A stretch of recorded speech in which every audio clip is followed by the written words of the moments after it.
de um acidente grave, eu tive a sensação disso e daquilo. Quando meu filho estava se afogando, eu tive uma sensação e fui lá atrás dele. Então, se vocês notarem, todos esses elementos esporádicos têm em comum um estado de estresse psicológico, que caracteriza um processo psicofísico chamado de estado alterado de consciência. Então, todos esses casos aconteceram no momento em que a pessoa estava num estado alterado de consciência. Ela não estava no seu padrão normal. Pode até dizer que estava num transe artificialmente provocado por aquela situação de estresse. Então, muitas pessoas, em transe profundo ou sonambúlico, podem propiciar alguns fenômenos paranormais, mas isso não faz parte da sua vida diária. Então, você teria que levá-la a um estágio profundo de transe para conseguir que ela produzisse alguns fenômenos. O que significa isso? Que ela tem rudimentos. Mas ela é médium? Não. Então, quem é o médium? Então, existem aqueles que não sentem nada. Existem aqueles que sentem uma vez na vida, outra na morte. Pode ser mais que uma vez, mas não é uma constante em suas vidas, ou seja, rudimentos de mediunidade. E existem aqueles que sentem a influência, ou seja, sentem sempre. Sentem o tempo todo, em qualquer grau. Mas sentem todo o tempo. Então, por exemplo, que seria um médium em pequeno grau? Então, menos médium. O que seria? Então, você é médium. Se você é médium, você sente a influência. Nós somos influenciados quase que todo o tempo. Ou seja, se ele é médium, ele sente sempre a influência dos espíritos em pequeno grau. O que significa isso?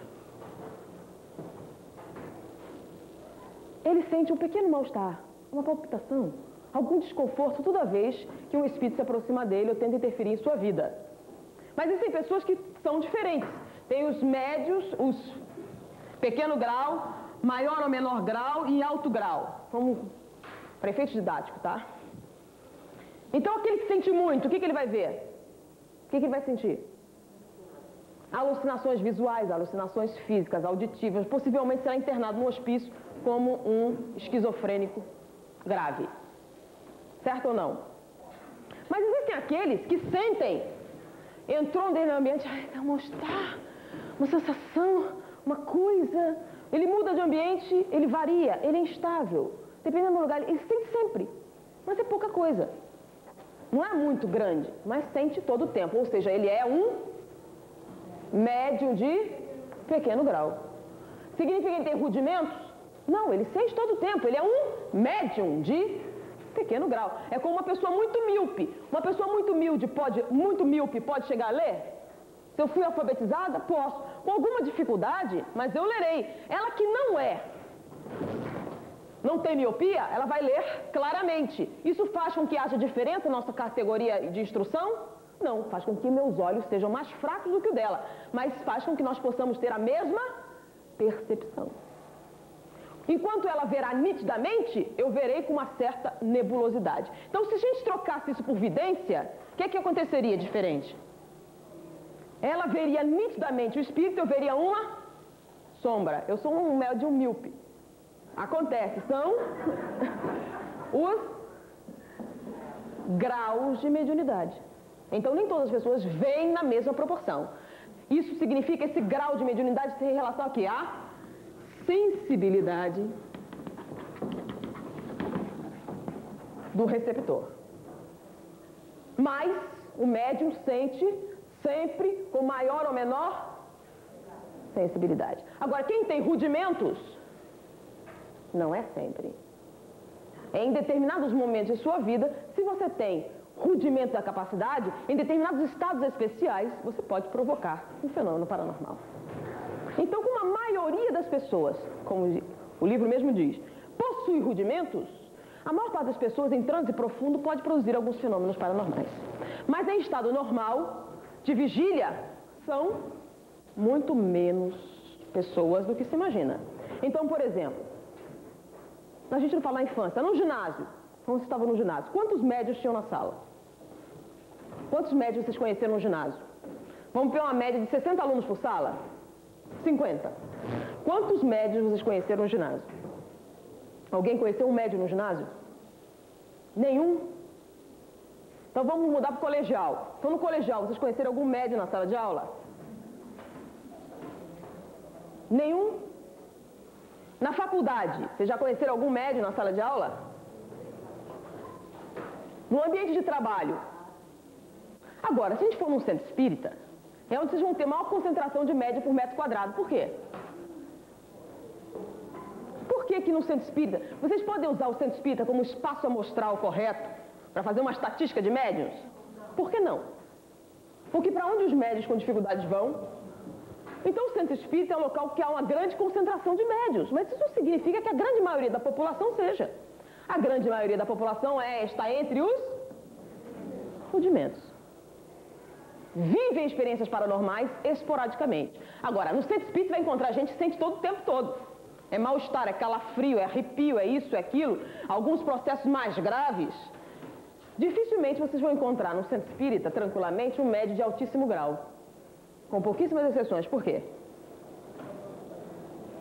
Porque a sensibilidade dele é tanta que alucinações visuais, auditivas e físicas não são uma coisa que facilite a sanidade mental. Logo, onde é que vocês vão encontrar médios em altíssimo grau em maior quantidade? Em locais para tratamento de distonias mentais. Porque é o que vai viver uma pessoa com esse tipo de sensibilidade. Então, no centro espírita você vai encontrar o que, mais ou menos? Médios de pequeno a médio grau. Com raríssimas exceções. Então, quantos médios de altíssimo grau vocês conhecem? Alguém conhece um médium de altíssimo grau? Poxa, ninguém conhece um médium. Vocês estão com a Chico Xavier. É um médium de altíssimo grau. Outro médium de altíssimo grau. Divaldo. Vocês conhecem mais algum? Ou já ouviram falar? Então, Chico, Divaldo, Raul Teixeira, mas ele não é de altíssimo grau, né? Altíssimo grau é materializações, vai todos os níveis. Então, Julinho, quem mais? Ivone Pereira, quem mais? Não. Bom, então dos vivos vocês têm 3. Mas por que só esses 3? Será que são pouquíssimos mesmo? Não. Qual é a exceção que faz com que eles sejam isso que vocês estão vendo?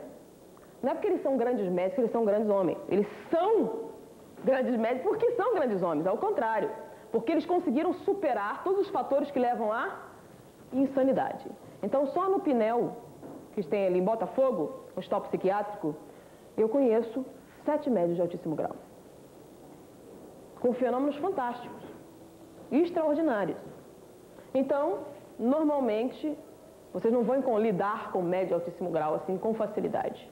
Normalmente eles são muito instáveis pelas suas próprias deficiências. Então, se Divaldo contando a história dele, já contou de público várias vezes, ele quase se suicidou mais de uma vez. Então, ele tinha 17 anos, saiu de Feira de Santana e foi para Salvador trabalhar. Arrumou emprego numa loja de tecidos. Então, ele precisava do dinheiro para se manter em Salvador. E trabalhou o dia, quando chegou no final do dia, o dono da loja despediu ele. Você vai embora. Ele disse, mas por quê? Porque você é maluco. Porque durante todo o dia entraram 3 fregueses na loja, você atendeu dezenas. Ele via a pessoa entrar, pegava, desenrolava o tecido, conversava e não era ninguém. Ele contou durante muito tempo, ele sempre andou em pé nos ônibus, não sentava. Estando vazio não, por quê? Porque eu vejo o ônibus cheio, eu não sei se é uma pessoa mesmo ou não é, se eu sentar e for uma pessoa. Então, imagina o estresse de uma vida diária assim, desta maneira. Você não sabe o que é real, não consegue distinguir. Então, o estresse disso levaria uma pessoa com menos qualidade de caráter que ele tinha à insanidade. Pensa na nossa vida, você não ter certeza que você sente é seu ou de outras pessoas. Quer dizer, pessoas são assim, que a crise de identidade no médium é tão significativa que nem aqueles tão altíssimo grau têm problemas de insanidade mental. Você entra no ambiente e você sente o impacto das emoções ali. Você não sabe se você sente amor mesmo ou se é uma impressão do ambiente. Se você está gostando ou não está da pessoa, dependendo de quem está próximo, você sente uma coisa. Sentou ao lado, começa a sentir mal-estar. Sentou com outra pessoa, é uma coisa diferente.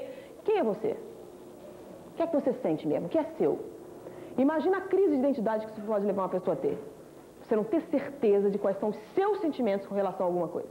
Então você começa a discussão boba a respeito de uma caneca e vira um homicídio. Por quê? Porque você é sujeita a influência. Então o que é seu? O que não é seu? Então, há uma grande dificuldade para os médios com relação a isso, ok? Então, já temos os não médios, os que têm rudimentos e os médios. Ou seja, nós podemos verificar que a definição do livro dos médios está correta? Médios são aqueles que sentem num grau qualquer a influência dos espíritos. Raros são aqueles que não possuem dela alguns rudimentos. Mas médios somente o são aqueles que possuem a faculdade ostensiva. Bom, mas aí fica a pergunta, né? Mas como é que alguém pode ser influenciado sem sentir? Pelos espíritos. É muito simples, vamos pegar um exemplo. Como é seu nome? Tereza. Eu e a Tereza nos conhecemos no século XII, nas cruzadas. Então nós éramos nobres e fomos para as cruzadas para em busca de riquezas e tal, de glória.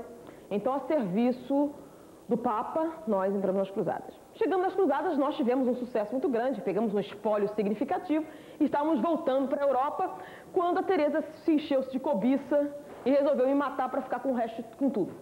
Então, aproveitando um determinado momento, ela assassinou-me discretamente, eu desapareci, morri nas cruzadas, ela ficou com todo o espólio e voltou para a Europa. Chegando lá, encontrou minha esposa, lá no castelo, esperando. Ela foi lá, eu fui amiga do seu marido, tão grande e tal, envolve, gostou da esposa também, ficou com a esposa, com o castelo, com tudo. Se deu muito bem, viveu longos anos, morreu. E eu, como é que fico? Eu fiquei lá vendo tudo o que aconteceu. Ela não só me assassinou, me matou, ainda se aproveitou da minha ausência, da nossa suposta amizade, seduziu minha mulher. Tudo bem, morremos. Nos encontramos de novo no século XIV. Dessa vez, eu era um nobre e ela fazia parte da Igreja Católica.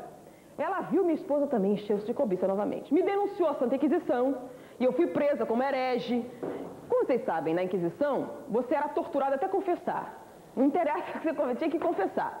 Então, eu fui torturada há um longo tempo e eles tinham requintes para torturar você sem matar. Então, eles eram especialistas. Existia um museu na Espanha sobre as torturas da Inquisição. Eles eram especialistas em torturar você um longo tempo sem matar, porque era importante ter a confissão.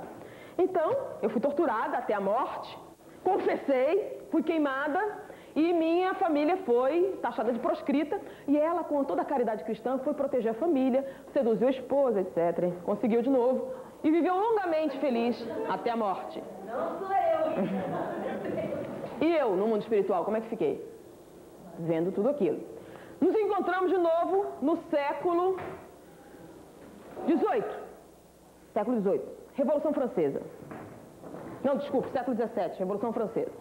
E na Revolução Francesa, eu era do Partido Jacobino, ela era do Partido Radical, e durante um tempo eu estive no poder, quando ela sumiu e mandaram decapitar por me poder e tudo mais, eu morri novamente. Ou seja, nós somos inimigos há quantos? 7 séculos. Não, porque agora nós nos encontramos agora.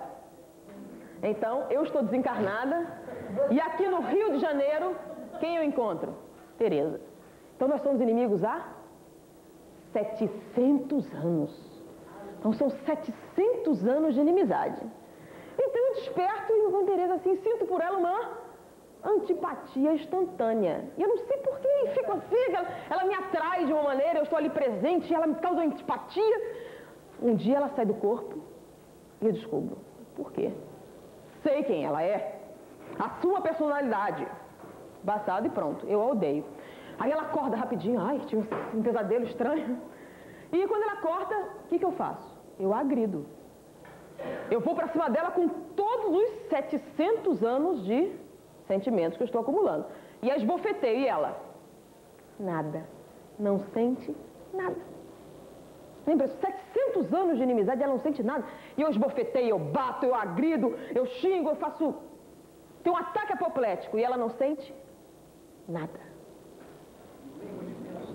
Não sente nada. Existem pessoas assim?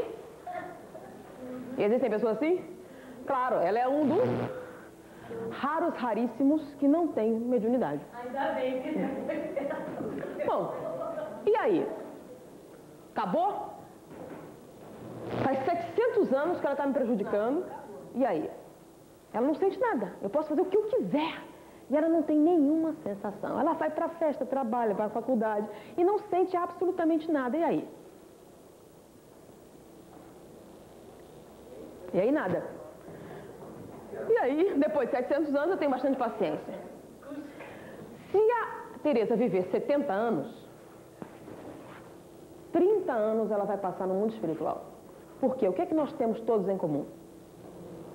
Todos nós somos espíritos. E o estado de encarnados é um estado temporário.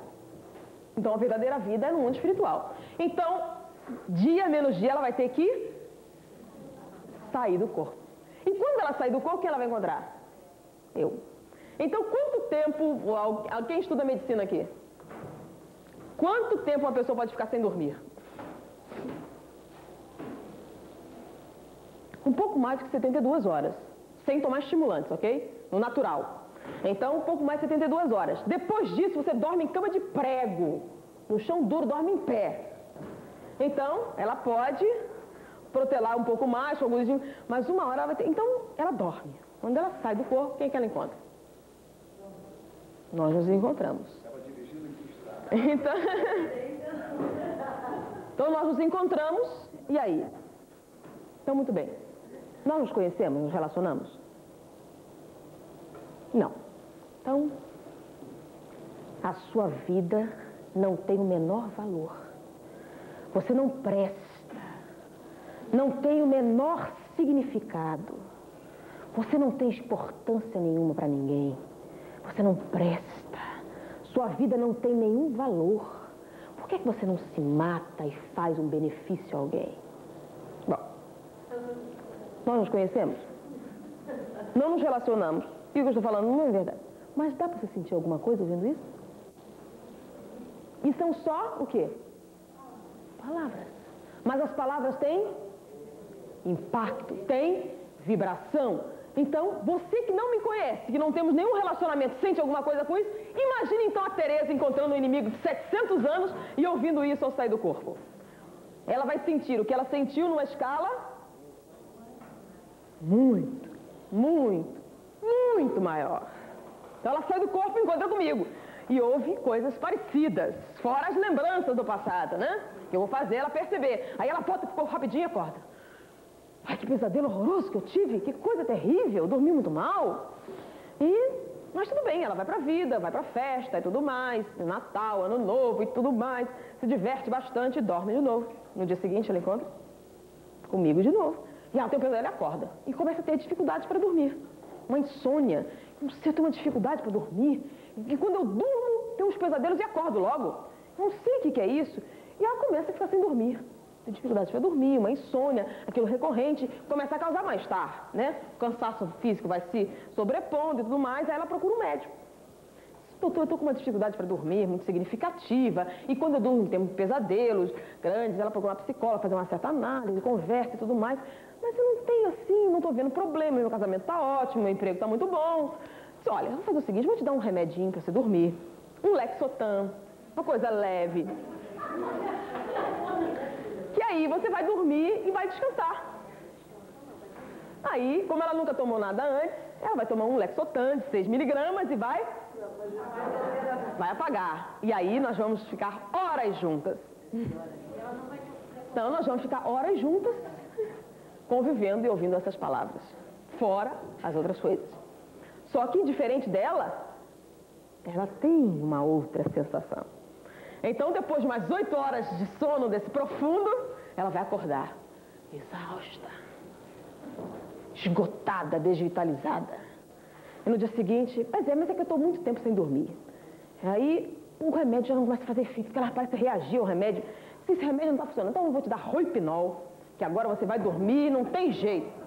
E ela passa a tomar Roipinol para dormir. E ela toma e dorme profundamente. E cada vez que ela dorme profundamente, no dia seguinte ela acorda pior.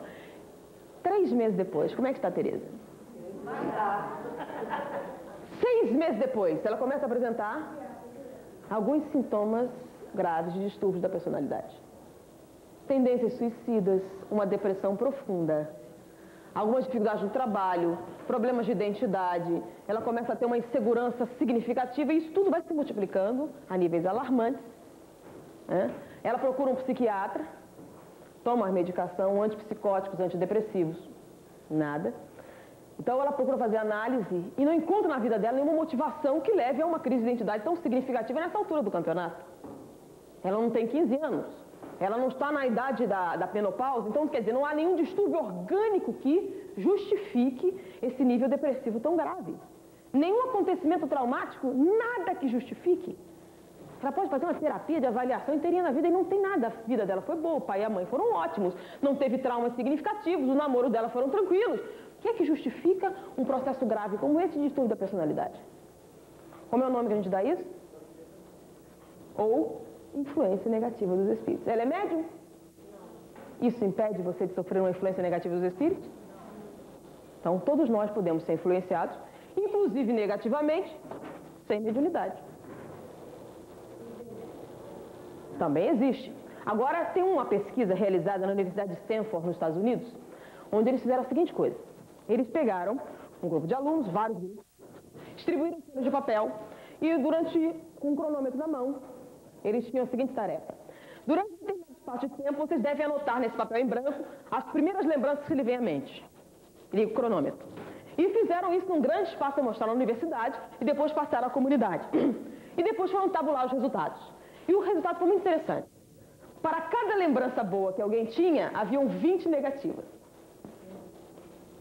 Ou seja, para cada bom pensamento, você tem 20 negativos. Ou seja, existem influências positivas e negativas. Qual é a probabilidade de você aceitar uma negativa? Segundo essa pesquisa, 20 para 1. Porque os espíritos superiores são mais fracos?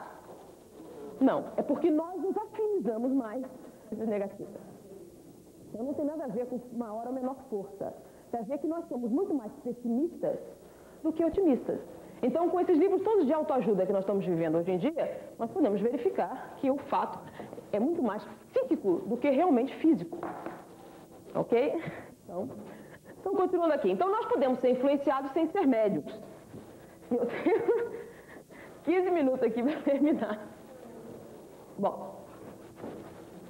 E quem é médium? Como é que vai ser? Então, vamos trocar de pessoa. Como é seu nome? Como é seu nome? Dineia. Então, Dineia, a mesma história anterior. São 700 anos de inimizade, só que a Dineia é médium. Ela tem um pequeno grau de mediunidade. Ou seja, ela tem a faculdade ostensiva em pequeno grau. Então, quando eu chego perto da Dineia, o que ela sente? Ai, mal-estar. Gente, que mal-estar que eu estou sentindo. Que coisa desagradável. E toda vez que eu chego perto dela, ela sente um distúrbio neurovegetativo. É um frio, um negócio, um mal-estar. Se tiver algum problema de estômago, alguma coisa, ela começa a sentir. O que está acontecendo? Ela está sentindo, percebendo fisicamente a minha influência. Então, se ela tiver um pouquinho mais de mediunidade, então o grau aumentou. Quanto maior a sensibilidade, maior a... Então, se ela fosse um médium de altíssimo grau e eu chegasse, o que ela ia ver? Ela teria uma alucinação visual, auditiva ou física. Digo física porque é o que chamam de crise histérica. Existe uma doente que ela diz que está sendo estuprada por Santo Antônio. Então, Santo Antônio sai do quadro e a estupra. Só que quando estupra, ela apresenta cortes e hematomas em todo o corpo. Então, ela como se fosse uma mulher espancada, sozinha. Então, dizem que ela tem um grave distúrbio histérico. Então, ela diz que está sendo estuprada. E acontece. Então, ela vê, grita, e você... Eu não sei se alguém tem um filme com uma coisa parecida. Então, você olhando para ela tem uma crise convulsiva, mas não é. A impressão que você tem é que ela está sendo estapeada, espancada, e os hematomas, as chicotadas, tudo isso aparece no corpo dela. Como aparece também coisas escritas, é uma grave crise histérica. Então, digamos que ela fosse um médium de altíssimo grau desse tipo, ela teria uma coisa parecida e seria internada.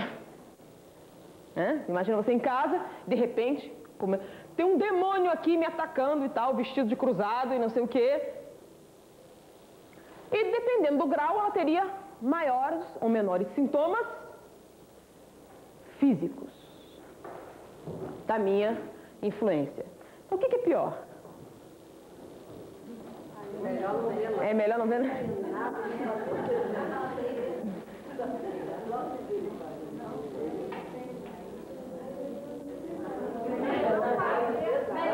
Não ser médium, mas o bom é você ter consciência de ser médium e se trabalhar. Então, olha só. Olha o problema. Então, ela começa a ter um distúrbio neurovegetativo grave de estômago. Então, ela começa a ter problemas de estômago, ela vai ao médico, vai no gastroenterologista e faz uma endoscopia. E o médico diz que ela não tem? Nada. Tem uma gastritezinha de nada, nervoso. Então, passa um calmantezinho para ela e o estômago dela só faz piorar. Ela é um médio de pequeno grau, ela não tem maiores sensações do que o mal-estar físico, tá, dos meus fluidos. Então, ela procura, não tem nada. Ele mandou no psiquiatra, mas você não tem nada. E como a mente dela continua mais ou menos bem, prejudica sim o estresse e tudo mais. Aí alguém vira para ela e fala, olha, melhor você procurar um centro espírita que sem encosto. É ou não é o que acontece? Então, quando você começa a apresentar um distúrbio físico com uma origem suspeita, no centro espírita, aí ela vai lá e descobre que está sendo um processo obsessivo e tem muito mais chance do que a pessoa que não é médium. Porque a que não é médium, que não tem nenhum sintoma físico, ela procura o quê? Sintomas mentais. E muito tempo vai se passar até que ela pense em alguma coisa espiritual, porque você não vê nada de paranormal no fenômeno que está acontecendo com ela, porque não existe nada de paranormal. Existe um processo natural, não físico.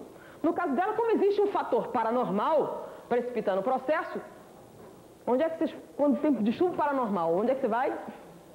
Centro espírita. Então, por isso, a maior concentração de médios está onde? Porque, mal ou bem, nós nos relacionamos com o mundo espiritual, muito mais do que nós esperamos. Então, não dá pra gente abrir para perguntas. Depois até eu respondo quando a gente terminar, porque eu só tenho 10 minutinhos. Então, nós já vimos que o conceito de mediunidade, esse aqui é do livro dos médiuns, mas o que é um fenômeno paranormal? É um fenômeno além do normal. Você não pode dizer nem que é um fenômeno normal, nem que é um fenômeno anormal. Eu não vou entrar nesses detalhes. Mas entre os fenômenos paranormal, então os fenômenos além do normal, existem dois tipos. Os fenômenos mediúnicos e os fenômenos anímicos. O que é isso? São fenômenos mediúnicos. Os fenômenos que são produzidos através da ação dos espíritos. Então, os agentes do fenômeno mediúnico são os espíritos. E os agentes dos fenômenos anímicos são os sensitivos. Ou as próprias pessoas. Então, o fenômeno anímico é o fenômeno paranormal que você produz pela ação da sua vontade. Então, eu quero que esse apagador flutue no ar. É um processo de psicocinese, pela ação da minha vontade. Então, é você que produz, é um fenômeno anímico. Muitas pessoas confundem fenômeno anímico com fenômeno falso. Não, fenômeno anímico é um fenômeno verdadeiro de percepção extrasensorial, ou mesmo físico. E os fenômenos mediúnicos? Tem por ação os espíritos e como agente os médiuns. Então, os médiuns são os agentes, mas são os intermediários, mas a ação está nos espíritos. Então, como é que você sabe se um fenômeno é mediúnico ou anímico? Simples. Tem espírito na jogada? Então é mediúnico. Se não tem, é anímico. Então, você pode ter um processo anímico físico, parapirogenia, ou seja, tocar fogo espontaneamente nas coisas. Pessoas que fazem isso com a ação da sua vontade, mover objetos. Então, são fenômenos físicos. Ou, por exemplo, alguém já ouviu falar de Ted Sirius? Não o ator, não. Estou falando paranormal. Ele era capaz, você imaginava uma cena, ele imprimia a cena que ele tirava da sua mente num papel fotográfico. Ele fotografava telepaticamente as imagens da sua mente. Então, se pense no seu pai, aí ele olhava para você, captava a mensagem e imprimia num papel fotográfico, tirava a fotografia da sua mente. Então, é um fenômeno anímico, chamado psicapa ou fenômeno físico. Tem os fenômenos anímicos psíquicos, ou psi-gama, telepatia, pré-cognição, retrocognição. O que é isso? Cognição é conhecimento. Pré-cognição, conhecimento do